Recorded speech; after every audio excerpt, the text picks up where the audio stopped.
So, hello everybody. Now it's 5 past. I would like to start off the webinar by expressing a big thank you to everybody for taking the time to join this webinar.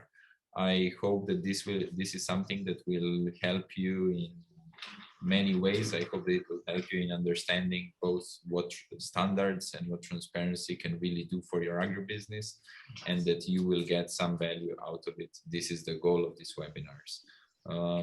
I know that some people that have registered are not part of it. That is why we are also recording the webinar. So just heads up, we are recording this, and I will make this video then available on YouTube and share the link to this video with all the participants so that you can have it for reference in the future. We are here, a team of experts coming both from Kenya as well as from Europe, but with a lot of experience in working with East African agribusinesses. And I would like to present, first of all, to give the opportunity to present the key speakers of this webinar, so that you will have a better understanding of who we are presenting to.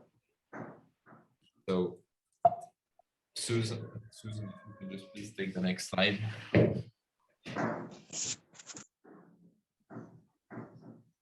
Hello, it's Matea Dermastia, and I will give you some presentations today about the topic of transparency in value chains.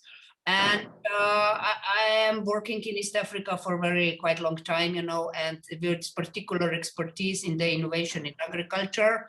I'm also the CEO of the company called Antea Africa, and in this slide you see my passion, about the macadamia, for example. Let's do some seedlings here, and up on the picture is a team of Antea Africa on one of our journey and visits on the field, which will take last year. Susan, please, this is the word now to you. Thank you, Matea. Very warm welcome to this session. Thank you for inviting me to share my experience with standards and certification. I have been working with standards and certification for over 15 years as an auditor, as an implementer of standards within farms in tea, coffee, horticulture, etc.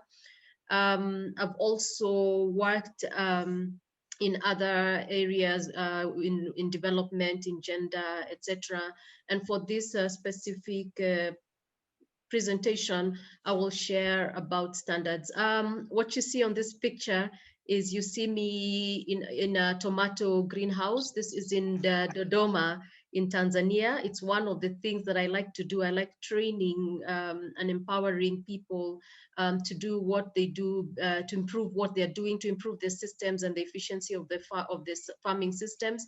And so on this farm, what you see behind, the person you see behind here is the farm owner. It's one of the youth groups within Tanzania in Dodoma region, and he is really a good example of economic empowerment for the youth. So thank you for this opportunity, and I really look forward to interacting with all the participants in this session. Thank you. We'll go ahead and start off with the standards, which is the main agenda for this presentation. I'd like to just, for now, stop the video and we can concentrate on the presentation. And before we go to talking about standards, Yon, you can speak a little bit about Antea. Yeah, thank you, Susan. I will just give a brief here. It's about Antea and what Antea Africa is doing. And we have very long, history and expertise in the value chains, in particularly how to use value chains sustainably. And then, in the last couple of years, we really focus, how to empower African agribusinesses that they can improve market position. And why this is so important, because there is a real multiplicative effect here, One agribusiness can include in the value chain 10,000 or even more farmers. And our mission is, that through an idea, to empowering value chains in Africa, in particularly in East Africa, we would like to make value chains transparent, because it will bring more value to the farmers, more value to the agribusinesses, and empower agribusinesses to be capable to invest and make the livelihoods of smallholder farmers in your countries more better and more inclusive. Susan, back to you. Thank you very much, Matea. And so I'll start off with a little bit about the landscape on standards, which will lead us into transparency and the importance, what it is and why it is important. Then we'll look at what are the opportunities for transparent agribusinesses, and then the tools that we can use to demonstrate compliance to transparency and traceability, as well as how we can communicate this to the market to position our products, to position our businesses better in the international markets, or even in niche markets within the domestic or regional frontier. So we'll start off, we'll look at what are the standards and the certifications required to reach international markets. Then we'll have a look at the standards, why they are important for accessing international markets, what are the main requirements, and then how do you demonstrate and communicate compliance with the standards.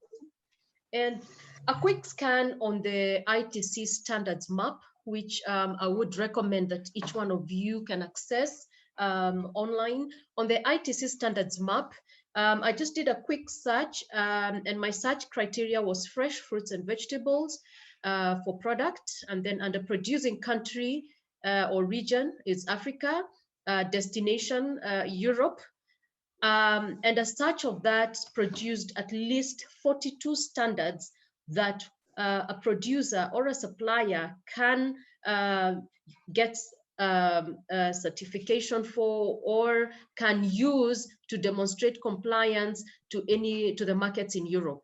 And so what you can see here is that they are, and 42 is really on the lower end. There are thousands, probably hundreds of standards that different products, different markets will require for us to be able to get our products into those markets. And within these standards, I just want to bring it to simplify it by saying that there are two levels of standards. And here we talk about first the public standards, which are mandatory, and I'll talk about this later. And here we talk about mainly regulations.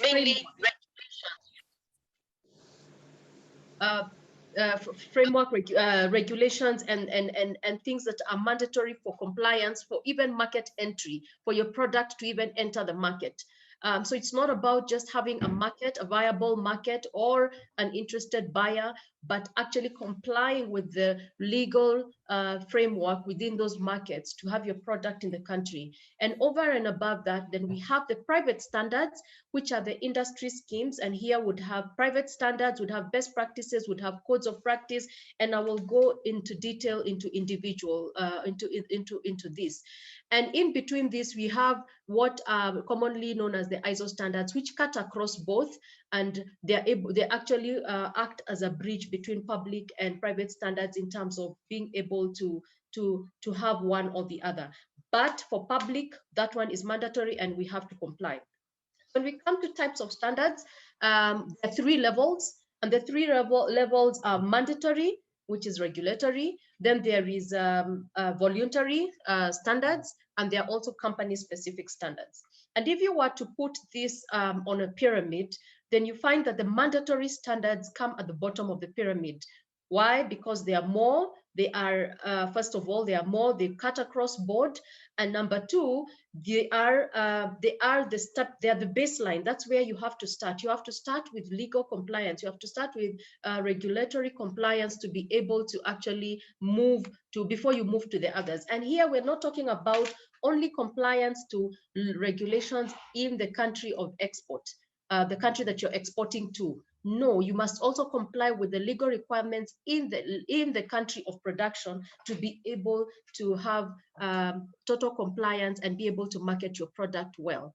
And when we come, I just want to put this in, even when we are auditing, if I put on my auditor shoes, you find that if you are auditing a standard, or if you have to check compliance of a standard requirement, if there is a conflict between a legal requirement within the country of origin and the country of origin is more stricter than the country you're marketing to, then you implement the stricter of the two. So it is very important then that first compliance starts with whatever the domestic market requires, and then what the export market requires. When we go to the voluntary standards, these again are market specific, and these are over and above, slightly over and above legal requirements, but they encompass the regulatory requirements. And then finally, I will distinguish the company specific requirements in subsequent slide. Okay.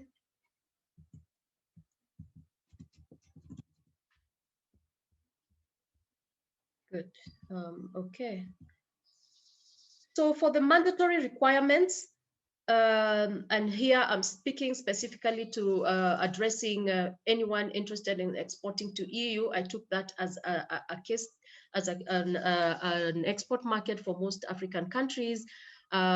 We have mainly, of course, the EU food hygiene law. Okay, we have traceability, we have packaging requirements, we have labeling requirements, sanitary and phytosanitary requirements. We have the maximum residue limit requirements with regard to pesticides, rules of origin, etc. And all these may differ depending on the product and country of export or import, but at the end of the day, non-compliance to any of these will result in product quarantine or rejection by the importing country. And so that these are mandatory. This we must comply with, for example, labeling requirements. Okay, this is a primary requirement. We must comply with packaging requirements, whether it means if we're talking about maybe recyclable material, we're talking about the type of material, what is on the content of the package, etc. When we talk about traceability, is being able to show the source of your product. Where has it come from? And this is one step forward, one step back. This is also a legal requirement, and so on and so forth. So for food hygiene, as a case, we see that one, primary responsibility for the food safety is borne by the food safety operator. So as a producer, then you hold the primary responsibility for food safety, for example, okay? And then food safety must also be ensured throughout the food chain. What we are saying is that standards will affect all the actors in the supply chain. There's no one who is left out in the supply chain, from the seed supplier up to the retail level. Everyone takes responsibility and is affected by the factors that revolve around standards for food safety, for example. The other element is the implementation of procedures based on hazard analysis and critical control points, HACCP. This is an internationally recognized system of managing your risks within the food environment, food production, food processing environment, and also you must also apply basic common hygiene requirements. Okay, and finally, you have to develop guides of good practice for hygiene and application of hazard analysis. So, in a nutshell, what this slide is just giving a snapshot of the EU rules regarding food hygiene. And most of us are in agri-food production within this forum, and we're in agri-food for trading, whether it is in the regional markets or in our export markets, or are intending to go into the export market. Now, when we go to standards, what we see here is just a very small nutshell of the standards landscape. And this is very few examples, from LEAF to Global Gap. I mean, Global Gap is nowadays more or less a baseline for all producers to be able to enter the market. And then we have BRC, global standard for food processors, for food distributors, for food storage. We have IFS, we have GRASP for social responsibility. And here it's not beyond even fresh produce. We have Ethical Tea, we have Bon Sucro, which is for sugar. We have Rainforest Alliance, which covers a whole range of commodities for sustainability, Better Cotton and Cotton Made in Africa. So all these are private standards and these are voluntary standards. You choose to comply, you choose to implement these standards within your production environment, and then you choose to get third-party verification to show that you are actually complying with these standards, and then based on that, then you're able to sell your product with this label or to markets which can only take products which are certified to any of these. And so for voluntary standards, why the voluntary standards? One, the main thing is response to concerns. For example, additional quality attributes, environmental and social issues. Companies or importers within the markets, the target markets outside of the production zone are concerned about the effect our production systems would have on the environment and also on the human concern, the social concern. You want to know that the products that you're consuming take respect for human rights, for labor practices, etc. And so this is one of the reasons why voluntary standards have become more or less the norm to protect and preserve the company's identity in terms of where they are sourcing their product from. Secondly is sustainability. We should be able to demonstrate that our production today does not compromise future generations' ability to produce in terms of the environment. And so here we're talking about protection of biodiversity, conservation of natural resources, etc. Number three, why voluntary standards? Again, for value chain. It's another level of product differentiation. Companies use this to demonstrate trust and also as a method of a way of risk management in the value chain, being able to know that they may not be policing, or they may not be able to actually visit each and every producer, and they're sourcing from all over the world. So how else can they demonstrate that their product has a certain level of quality and safety and respect for sustainability unless they have some level of voluntary standards that we can comply with, that we can ascribe to, and then demonstrate that we are respecting these values. And for compliance, of course, we have first party, second party, or third party verification, whereby an external body or person or the retailer themselves comes to check your system or sends somebody to check your system to show that you're actually following and respecting what they value in terms of the production process. And then finally, thirdly, I talked first about the mandatory, then I talked about the voluntary. And then over and above that, we have some companies with specific codes and standards. So for example, over and above Global Gap, you will find, which is more or less a baseline for good agricultural practices, then you find that that some retailers will have specific standards within or codes of conduct or industry codes that you will have to comply to. And here we're talking about, for example, for Starbucks, they have cafe practices. Albert Heijn has a separate protocol to assure that you're respecting maximum your chemical residues within the product. And then we have Tesco Natural Choice, which again is an additional label in over and above what is required. And they are developed by the private sector as codes of conduct, and they are used to communicate to the consumers about the attributes of the company. So here, the company or the brand, Albert Heijn, Tesco, etc., they are communicating to their customers their values in terms of where they are sourcing their product and giving their customers that assurance. So based on the consumer concerns, where consumers are sensitive to the social and environmental conditions, then this is where company specific codes and standards apply. So it's for corporate image, it's a demonstration of social responsibility, and it is a mechanism or instrument of risk and supply chain management. When we look at, I talked about labeling requirements, but in summary, what we are looking at and saying here is that all the 3 levels of standards, from the mandatory up to the specific codes, what we find a common thread in all of them is that all of them have a set of principles with a desired outcome. So if the principles are social accountability, if it is environmental responsibility, if it is food safety, there is a common thread and a set of principles that we as producers or processors must then comply with. And then after the principles then have technical specifications and compliance criteria. So on the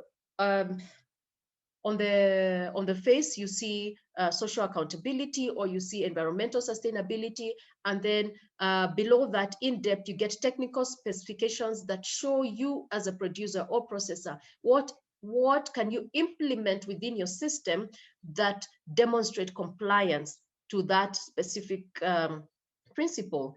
And then there are indicators or control points that are then used to measure how well you are complying to that principle, how well you are achieving the level of compliance required for to demonstrate whether it is food safety, environmental responsibility, etc.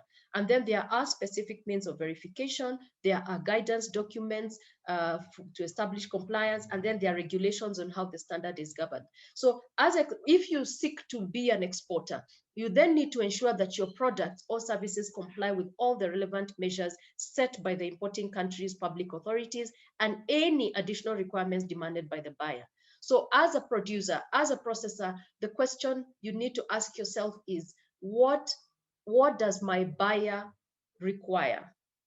What shall I do to be able to meet my buyer requirements? What does the law in my country say about the use of pesticides, the storage of pesticides, for example, my working environment? What does the market, what does the importing country require in terms of which chemicals can I use, can I not use? How can I demonstrate compliance to, for example, traceability, to show that my production entity and what I claim with regard to my production environment is actually true. So those are the things, as a trader, as an exporter, as a producer, those are the areas that then fall within the principles and the technical specifications that will enable us then to comply with the standards that help us access those markets.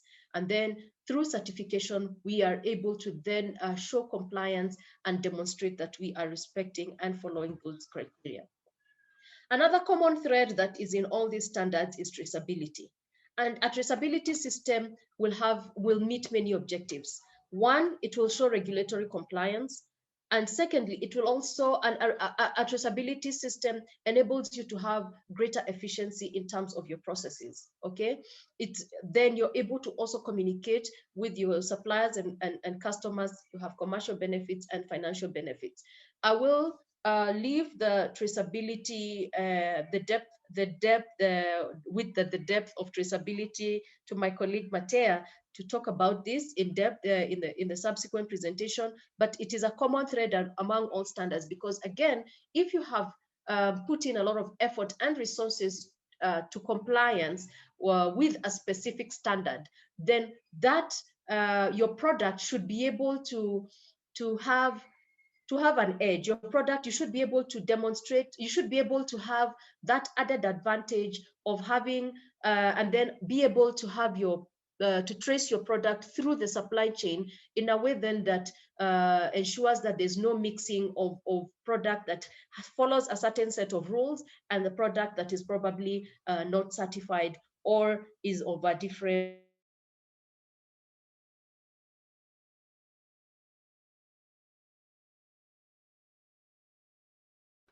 we can say affect all actors in the supply chain, be it, and here we're talking, like I said, is from seed to harvest or from seed to market. And then standards are also set guidelines for producers to help reduce uncertainty in terms of what is the requirement, what should I do to comply, and that is why standards are set, and at the same time to manage the reputation of the product, of the producer, of the seller, etc. Thirdly, standards provide assurance to help consumers choose among a variety of seemingly similar products. And so what this also means then is that if my product has complied with a certain standard, I have put in effort in terms of my production and processing environment, then I should be able to also then attract the customers to my product. And this is what we will see how this can be communicated through digital means, to be able to have this communication about why your product is different, why your product is unique in the market. And finally, standards allow for the exchange of products by easing communication, joint production, and creating common expectations. At this point, I will leave it open for us to, in case there are any questions at this point. Thank you, Susan. Thank you for a great presentation. I would just like to now ask the participants to submit any questions. You can enter them into the chat, and we will see, and we will try to answer them to the best of our ability. Or if there is, you can also unmute yourself and just ask it. And I know that Susan will be more than capable to give you a great answer to your questions. So yeah, I invite everybody to, if you have any questions, please go ahead. You can type them or speak out loud.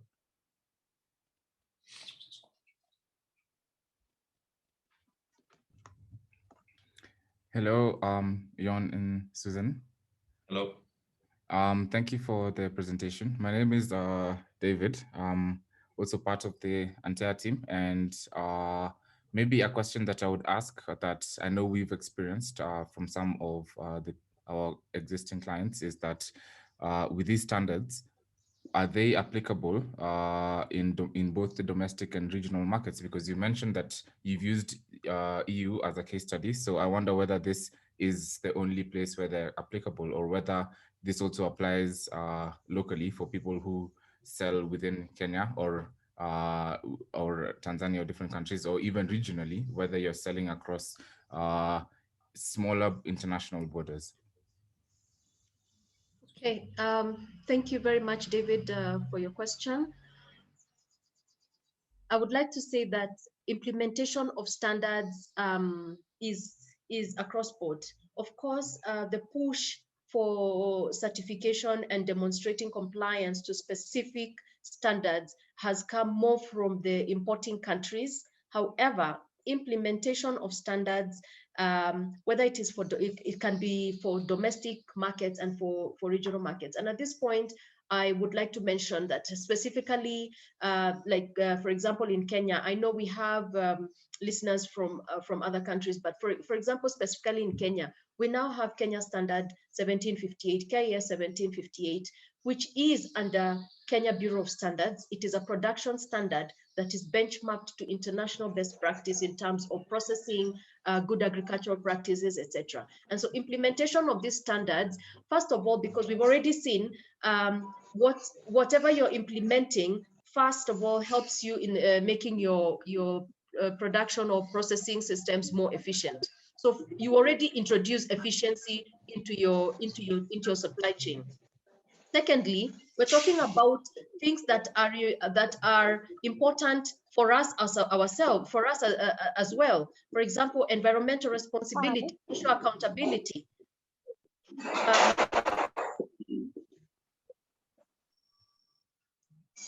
Okay.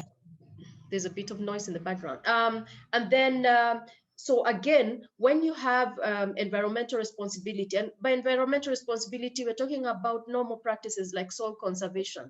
We're talking about water conservation. We're talking about waste management. Again, if you introduce that in your system as a producer, as a processor, it has immediate benefits for you, whether you are going to export or whether you're going to produce for the domestic market.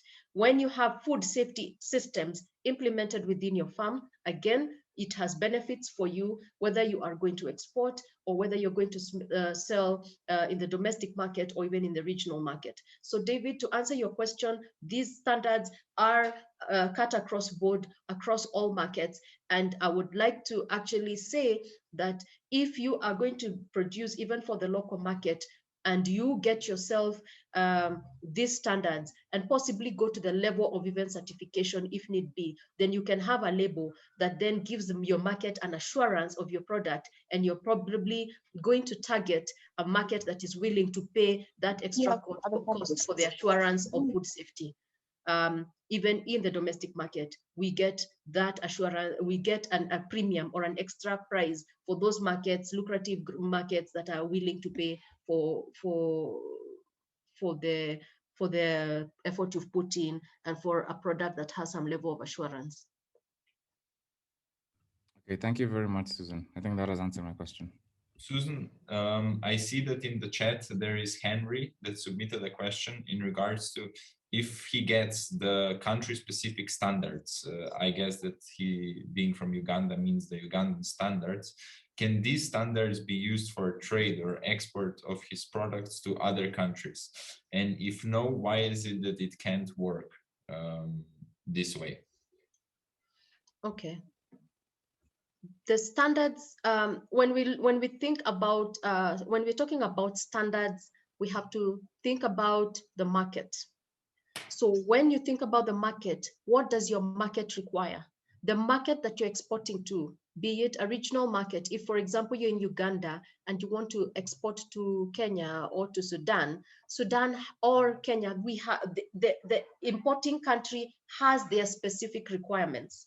And then you're producing, your country of production also has requirements, and you have to comply with both, because for example, for the mandatory, the law, you must comply with the requirements for packaging, the requirements for quality of the country that you want to send to, because again, that is the only way then the product will be allowed into the country. So we are even here talking about market and actually being able to access that market because you have complied with their rules and regulations. Okay, so it is you can comply with your local regulations, but when you need to export to a second country, you have to also respect. You have to know and respect their regulations, and then do your best as a producer or processor to comply with that.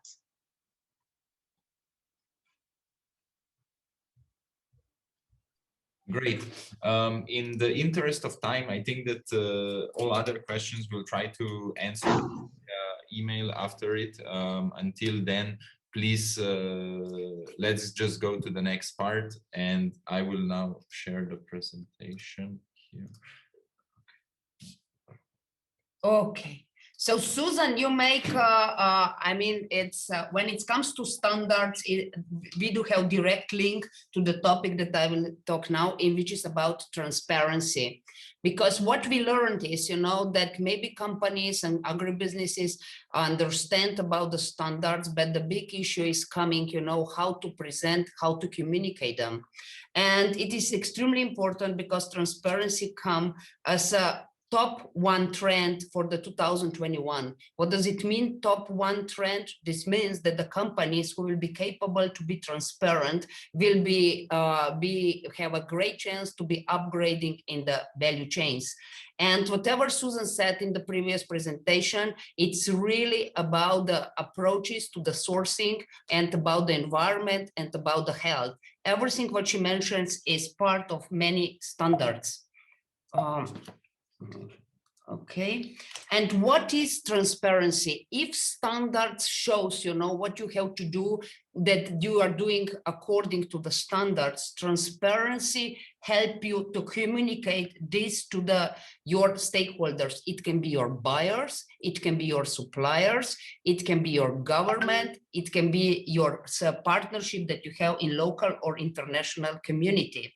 But to do things transparently, this means that you know what is going on in your supply chain, and this gives you an opportunity that you upgrade your position and understanding.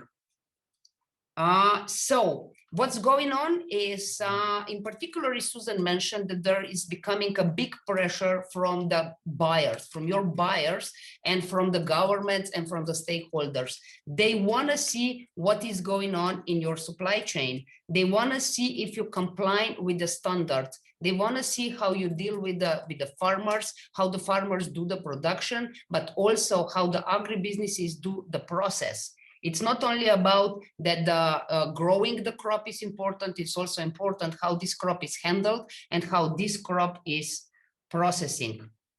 Now, what can happen if you, for example, that you comply, that you have ethical sourcing, that you do have organic production, that you have perfect product, but you are not capable to manage on the good communication?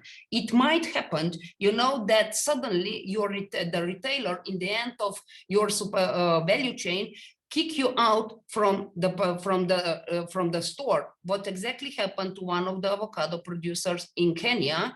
It was a producer was kicked out from Tesco, Sainsbury, and Lidl.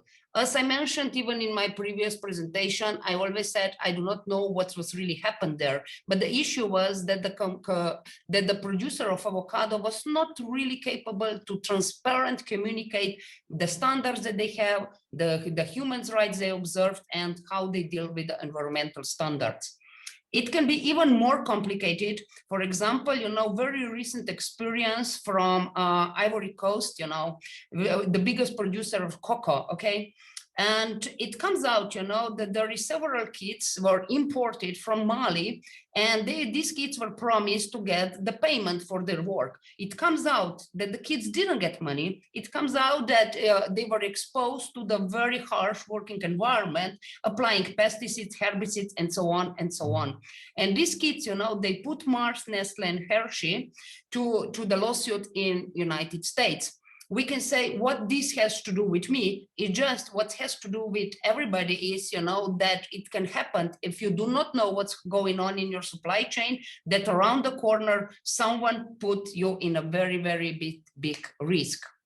And where is the benefit? There is many benefits to be transparent.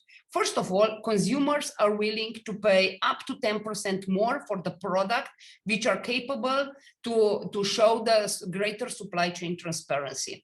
It's definitely, if you know what's going on in your supply chain, you will reduce reputation risk because you will manage the risk. And as mentioned several times today, because you know what has to be taken care, you will be in better compliance with the standard, and you will be capable to communicate the standard to your stakeholders. And then if everything is so super good about the transparency, why actually doesn't come into the practice? First of all, because many companies doesn't really know what transparency means. Second, there is a real lack of information. What is relevant information that buyers and stakeholders are keen to know and they want to know? And of course, it costs a bit of money. And if we perceive the transparency as a cost and not an investment, it might be that you will lose the big trade opportunity around the corner. And several of companies, you know, maybe you experience that they promote transparency and they how they dealing good, you know, and they have it as a nice to have. But the things that change with COVID in the last year, it's become mandatory and it's not really the only nice to have. And to be, what is now the difference between the standards and transparency? Transparency is just not another compliance, it's becoming a benchmarking how to do the good business in a new era that we are now. And what is the opportunities here? You know, it's I mentioned some of the risks that you have, but there is a good opportunities as well. You have a good chance to be much more trustworthy partner to European buyers, to East African buyers, to US buyers. It will help you to do a new trade relationships in a shorter value chains. You know, you will be more transparent. You can get more higher prices for this. You can take the real leadership position in the value chain. Not only be, you can become proactive in this, and you will be capable to identify opportunities for improvement along your value chains. And in the end, what will happen? There will be increase of returns and you will be enabled to do investments. How to do this? I mean, it is a rather a roadmap on this, is to make a stress test where you are according in the transparency rank, I would say. Then to visualize the supply chain, it is good that you the mapping of your supply chain. Then you will be capable to collect the right information and address the issues.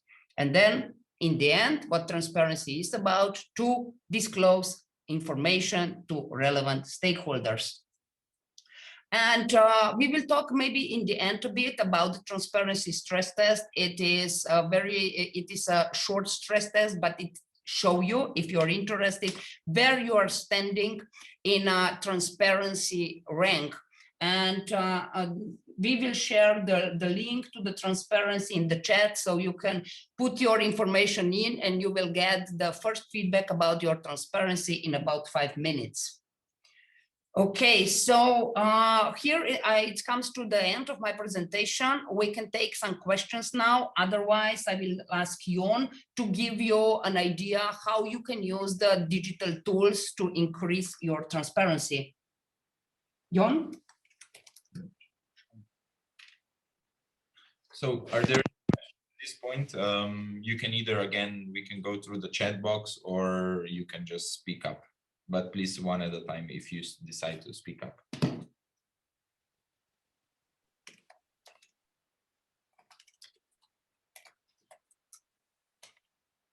Okay, if there are no questions at this point regarding transparency, or I will just give you actually a few more seconds so that you can, if you are typing, to finish that, to see if we get any questions. So let's just give it a couple seconds.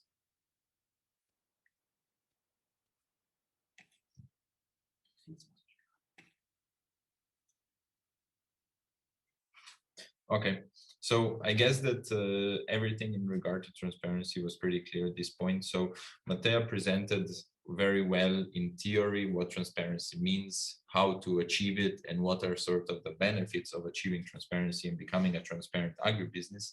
Now I would like to go into more practical understanding, of once you are at the last step of your roadmap, when it comes to making sure that you want to communicate the information to really benefit the most from it, there are many ways of doing it. But in the recent times, due to our being in the digital age, digital tools are the most effective way to communicate the information that the market wants to achieve through transparency. And we have here, I have prepared a few case studies and a demo of how a digital tool such as Fita app can help you to prepare yourself and to become a transparent company of the future. So what is Fita app? Fita app is a tool that we designed to empower the African agribusinesses with digital transparency, so that the agribusinesses can share the details about their product, about the product story, where it is coming from, the production processes, the impacts, and to all together, for you to scale your sales activities so that you can present this information in one go, not to have to pitch all the time, and to improve your market position by communicating this information with the hopes of you getting more interest in your products. So what is Fita app? First of all, Fita app is a tool that guides you to communicate the right information. So the same way as it is with standards, each standard has a specific topic that it wants to cover. The same it is with transparency. And in terms of the agricultural value chains, there are 4 key criteria or 5 key criteria that the market or the buyers want to see from you about your products. And Fita app guides you to prepare really the right type of information that the market wants to see about your product, the origin, the certifications and standards that you have achieved, about the production processes, as well as your social responsibility and environmental sustainability, ranging from the point of interaction with the smallholder farmers to the point of sales ready product that you are shipping to your buyers. And here, our Fita app tool is really there. We are following what the market demands in different regions. We are following the trends, and we are trying to put together real most updated situation in terms of the information so that you can always be on top of the trend. And then Fita app not only guides you to prepare the right information, but also helps you to organize the information. So this organized information will really make sure that you have a very professional, that you create a very professional impression when you are displaying the information to potential buyers, or when you are talking, or where you are communicating it with your existing buyers, so that you can really give the people who are viewing the information a very quick but all-inclusive page that they can scan through and learn all the key information that they want to learn about your products. And then the most important, is, as in transparency being in theory, first of all, I need to know what is happening in my value chain, and later on I need to communicate. The communication part is the important one.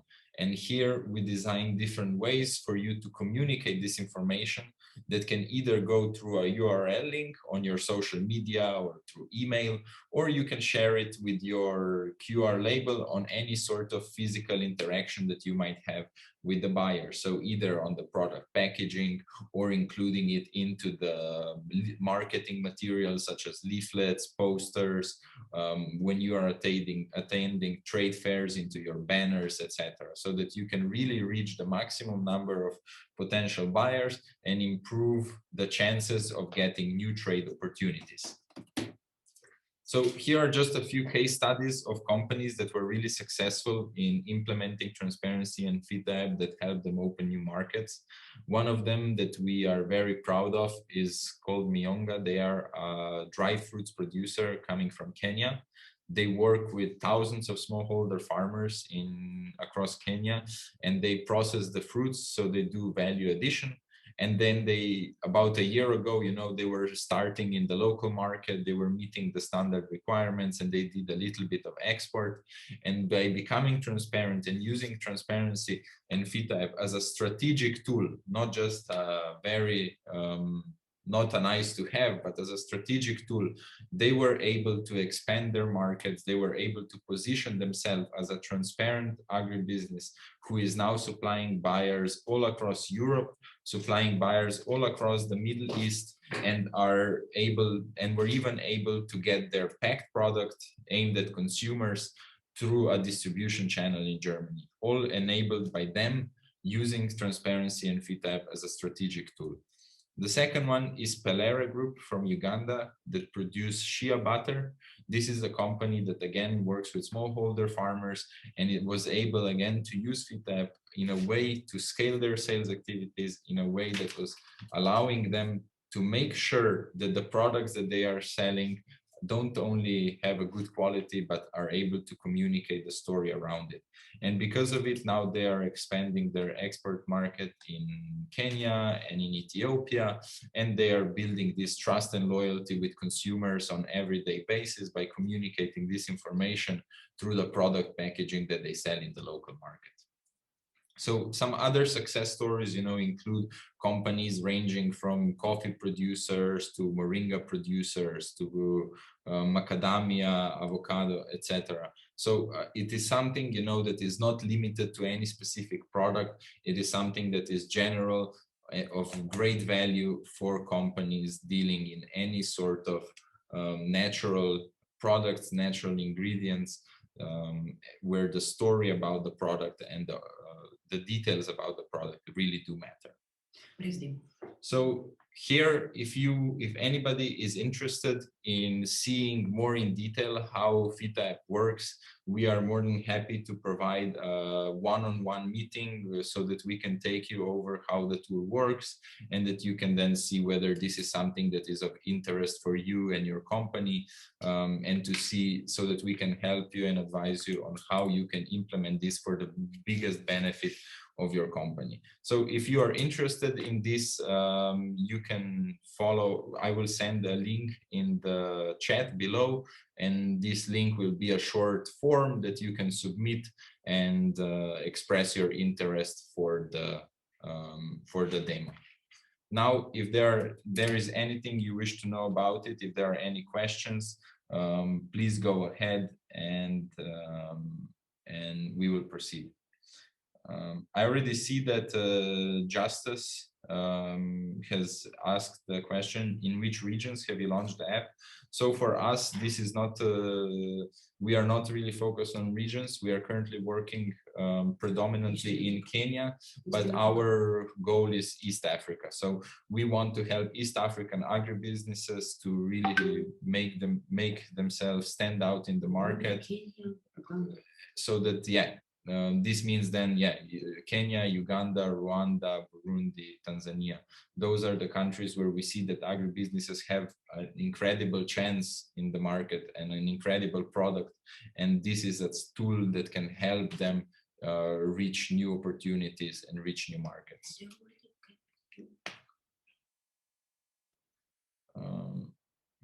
Are there any other questions at this point?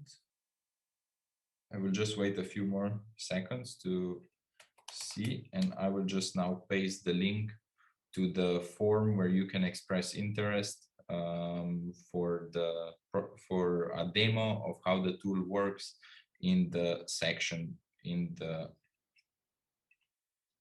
chat below. I see that also my colleague shared the link to the transparency stress test. It is a free tool for you to use. Feel free to go on the link, see how to see the score that you get. And if you want any further explanation, or if you want any sort of advice on the next steps, we are always here to help you out. So you can always reach out to us to this email that I'm now adding to the chat.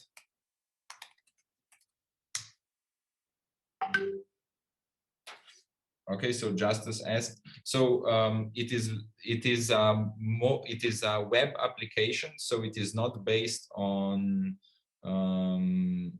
So it is not based on any specific phone. So you do not need to download it. We want to make it as simple as possible. So everything is web-based, and you use it online through your web browser. So either on your smartphone, computer, laptop, tablet, whatever device you have, that a smart device that has access to Wi-Fi, you can use this Fita app on your platform, on your computer or device of choice.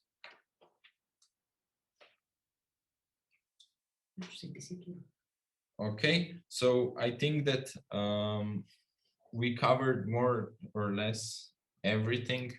I would like to thank everybody for taking the time and enjoying this event.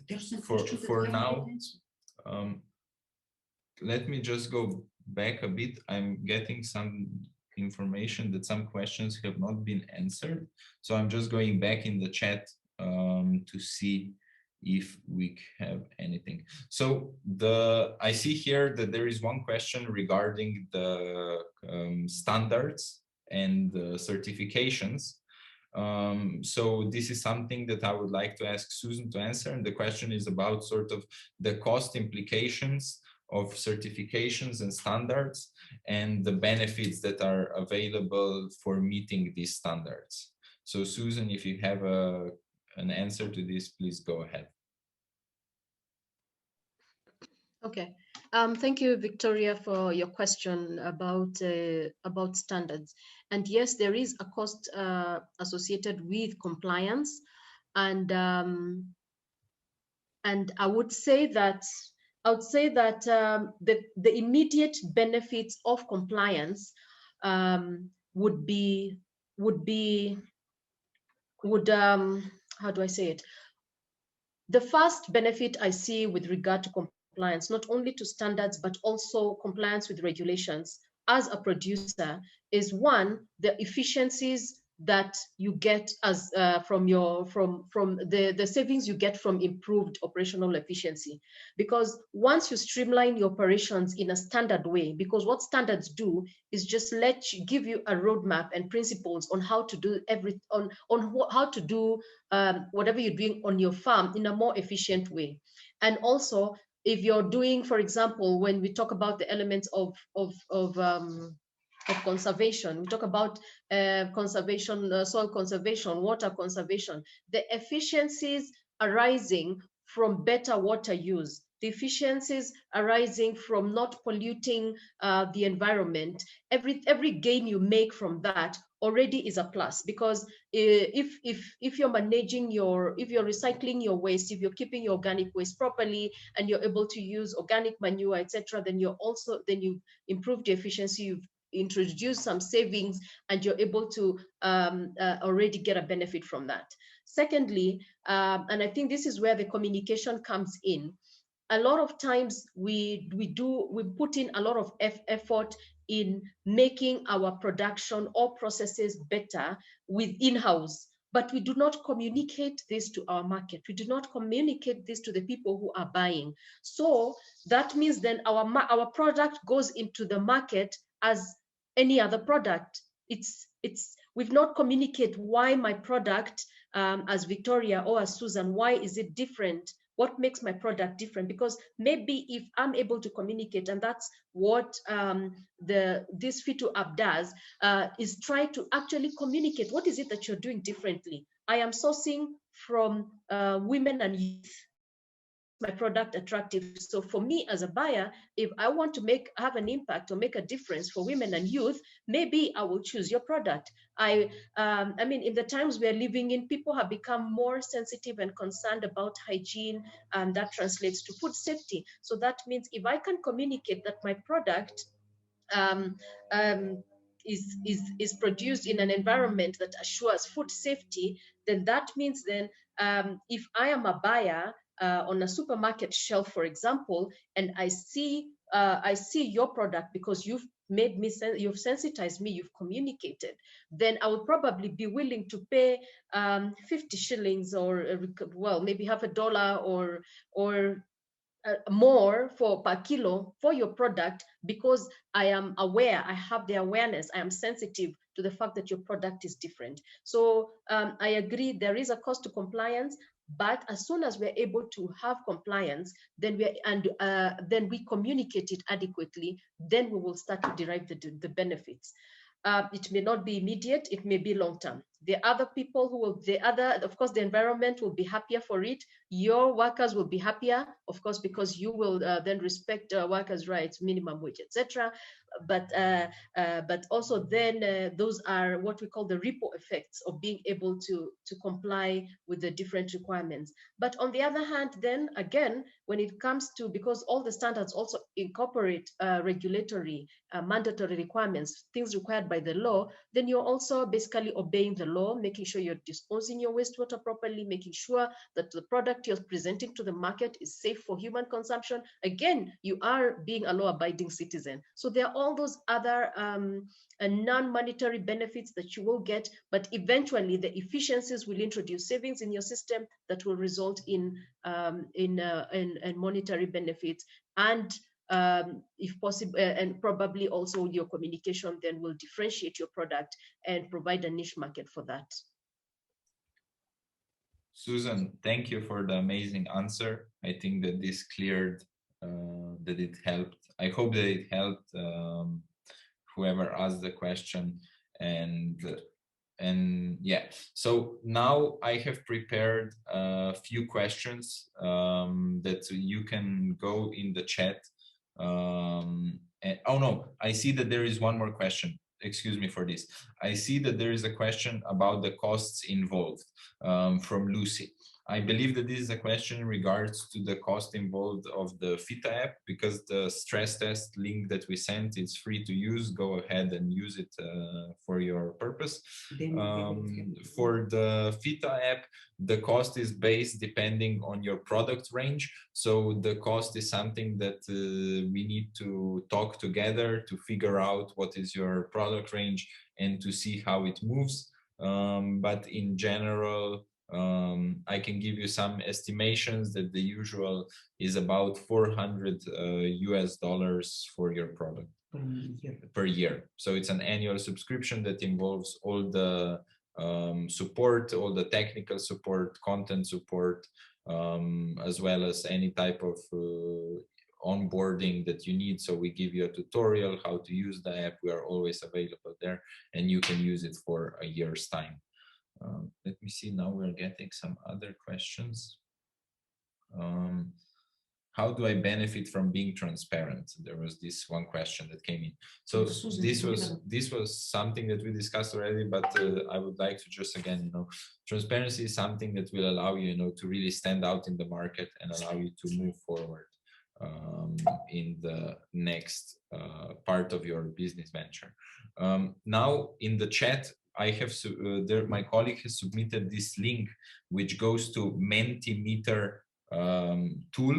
This is a tool that you can click on the link, and we have a few questions that we would be very happy and thankful to get feedback from you on the topics that we discussed, so that we can improve our support and improve the next webinars, so that they will be even more helpful to you and your colleagues who might be joining in the next iterations of the webinars.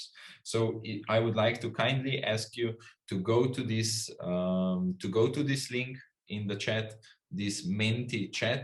This is a tool, you know, where you can go, where you can click on, and yes, and you will be able to answer the questions. So please go ahead, and we will see the answers live. They are anonymous, so you don't need to submit your name or anything. We would just like to get your feedback on these questions, and you will be also able to see the answers of other colleagues who have attended this webinar. Okay, so we got a few answers already. Okay. So we, at the moment, majority of answers are focusing on that you already have some sort of certifications in place, and that the certification process itself was difficult. And we have some answers that people are still considering getting the certification.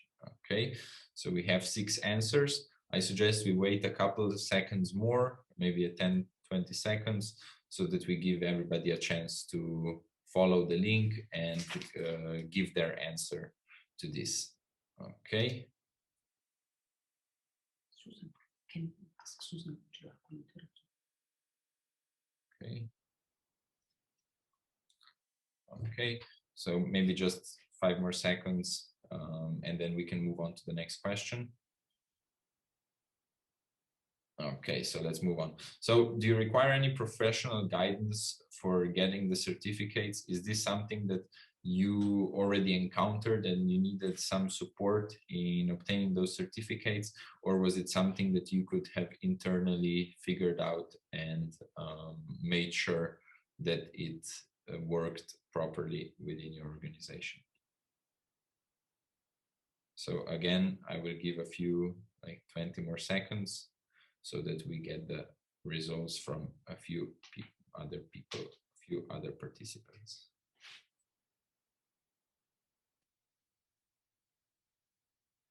Okay, so we are seeing a clear trend where people are really focusing on finding that the professional guidance is something that is necessary with the certifications.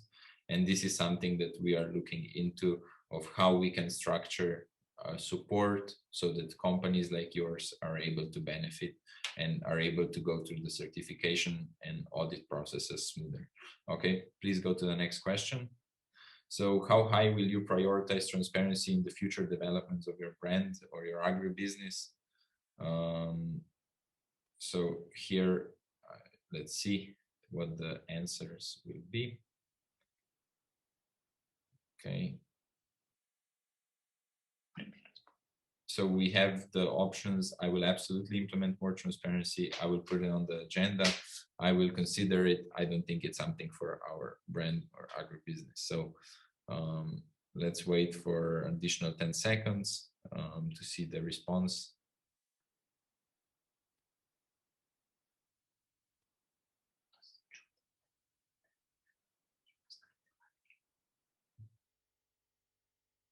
Okay, so I guess that it's a sign that transparency is something that we need to further elaborate and to help companies better understand what it means. But I see that those who understand absolutely see it as a way forward. So please go ahead to the next question. how useful would Fita be to your business? So I know that you saw very little, but from that information that you have seen until now, I would like to see the response. So let's give it additional 10 seconds, and then I think that this is the last question, and we can, okay.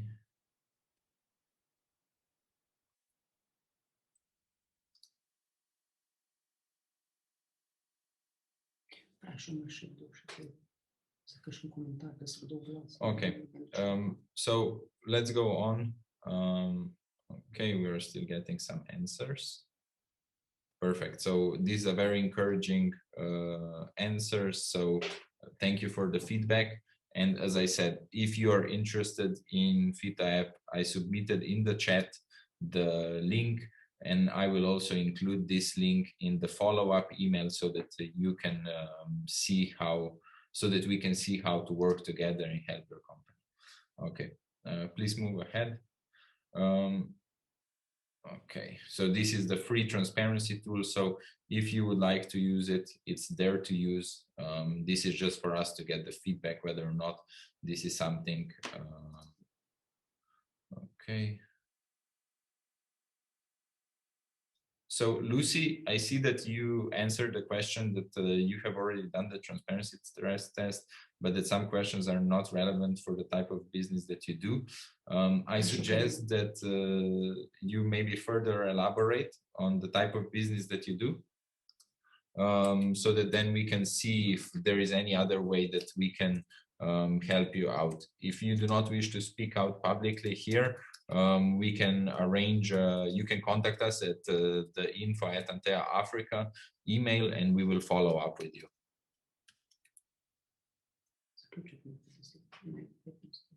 So, okay, I guess that we covered more or less everything. I have sent here, you have my email, you have the contact data, you have the form to express the interest, and you have the link to this. Everything will be again shared in the follow-up email. So I would just like to thank everybody for attending this webinar.